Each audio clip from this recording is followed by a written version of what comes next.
جماعتونه شهیدان څه کوي؟ قرآن شهید کړی دی، جماعت صحیح ټول قرآن لګیا دی. په پاکستان کې خپو لاندې پیمالیږي، ښځې او نر بېګاله د قرآن قوانین به خپو لاندې پیمالیږي. که په دې ځای کې چا د تعزیرات پاکستان د دفع خلاف ورزي وکړه، پولیس به یې نیسي که نه؟ او په دې ځای کې چې ښځې ورته را رواني د قرآن په خلاف ورزي وکړه، پولیس یې نیسي؟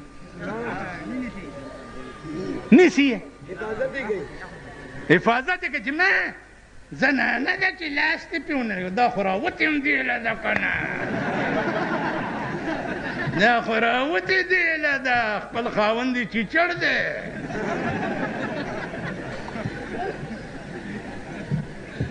حفاظت یې کوي.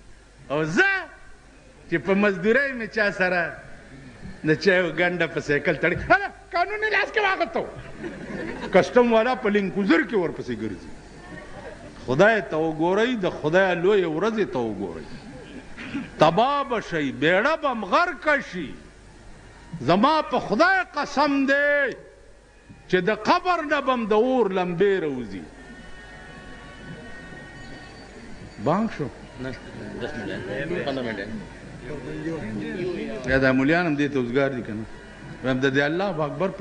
یو ملا ما ته وی ما لکه دا ستا مقتدیان خو ټول ارامیان غوندې ته څه چل کوې؟ ویل نو زه حلالي یم څه،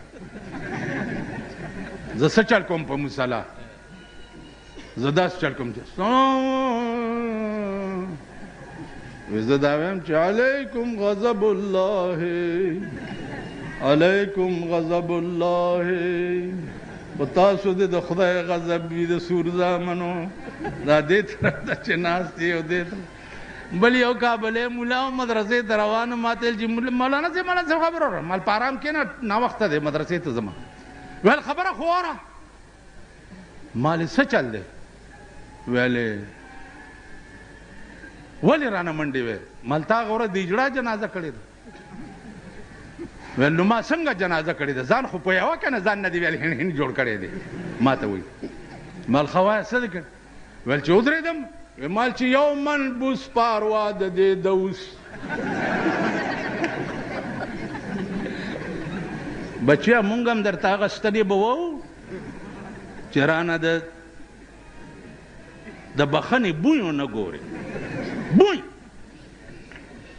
تاسو ته نن ملا سپک مدرسو پسې راغلی، مدارس دینیه دا چل به کېږي، مدارس دینیه دا چل به کېږي، مدارس دینیه.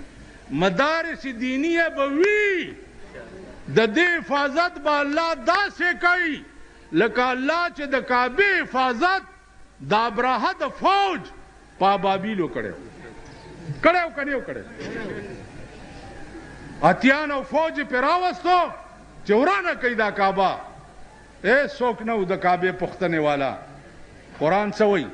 الم تر کیف فعل ربک باصحاب الفیل الم یجعل کیدهم فی تضلیل وارسل علیهم طیرا ابابیل ترمیهم بحجارة من سجیل. په مخوکه کې کاڼه پاتې به چې راوغورځولو ایټم بم و، پاس نه به وړوکی سوری او لاندې نه به اتي دومره وشلولو. په ابرهه چې کوم کاڼی مارغه راوړی و، ابرهه منډې کې چې دا کار یې وکتو، منډې منډې منډې چې یمن ته ورسېدو، بادشاه ته ویل چې ما سره خو دا چلو شو، مارغان راغله ټول فوج او اتیان یې تباه کړه. ویل کېنه مړه مارغان څنګه تباه؟ ده پسې مارغه تللی داسې په روشندان کې ناست. ویلې دا دی والله چې مارغه ته یې وکتل، هغه را ټوپ کړو، په ابراهیم کاڼی راوغورځولو، لاندې دا سنبی والا دومره سوری کړه.